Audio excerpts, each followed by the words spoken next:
Добрый день, дорогие пекари! Продолжаю рубрику ответов на вопросы. И очень часто встречается вопрос о температурных режимах и ведении заквасок, и ведении теста, и вообще при каких режимах может существовать, может жить наша закваска. Давайте разберемся. Микробиология закваски в основной своей массе состоит из диких дрожжей и молочно-кислых бактерий. Каждый из них чувствует себя хорошо в определенном диапазоне температур. Так, дрожжи могут существовать в диапазоне от плюс 4 до плюс 40. Ну, примерно, да, там плюс-минус 1-2, может быть, пару градусов. Иногда мы дрожжи можем замораживать, и они потом восстанавливаются. Но диапазон от плюс 4 до плюс 40 градусов. Молочно-кислые бактерии наилучшим образом себя чувствуют при повышенных температурах. Есть бактерии мезофильные, это те, которые, как правило, мы выводим. Мы выводим при средних, не очень высоких температурах.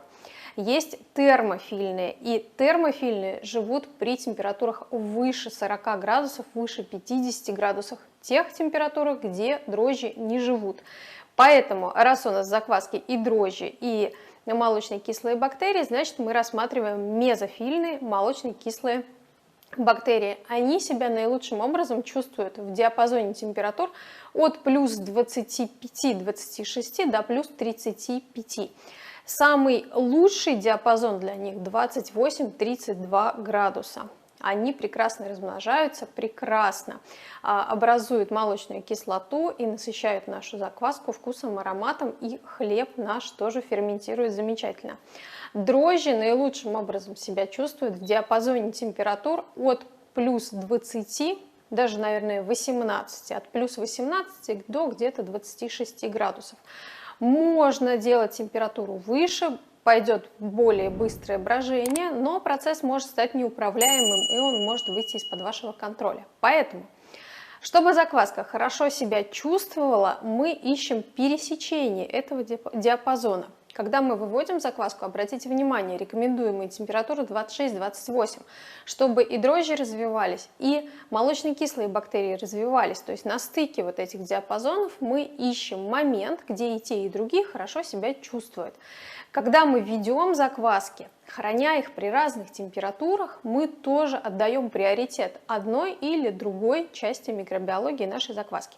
То есть если мы ведем закваски при более низких температурах, у нас активизируются дрожжи, молочно-кислые бактерии немножечко затухают. Если мы ведем закваски при более высоких температурах, у нас немножечко дрожжи притихают, но при этом активизируются молочно-кислые бактерии. Но вспомните, что дрожжи хорошо себя чувствуют до плюс 40, поэтому для ржаного хлеба, где нам очень важен баланс и разрыхленности, и кислотности, и хорошей ферментации, чтобы получить качественный мякиш, мы предпочитаем температуры в диапазоне 28, 30, 32 градуса. То есть у нас при этих температурах бродит и закваска, и бродит тесто. Если вы храните свою ржаную закваску в холодильнике, то обязательно перед выпечкой ее нужно вынуть, накормить и подержать при температуре 28-32. И затем тесто тоже вести при такой температуре. Ни в коем случае не ставить в холодильник, потому что вы получите не очень качественный мякиш и слабый подъем вашего теста. В пшеничных хлебах мы не очень любим кислинку, поэтому ведем эти хлеба и закваски при умеренных температурах. То есть температуры комнатные, обычные, это где-то 21-24 градуса, наиболее подходящие и для заквасок, и для пшеничного теста.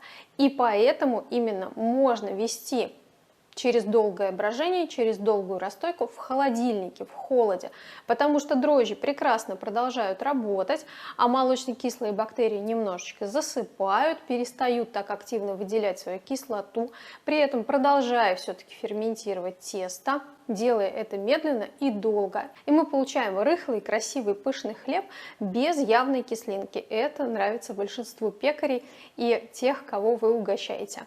Надеюсь, я понятно объяснила.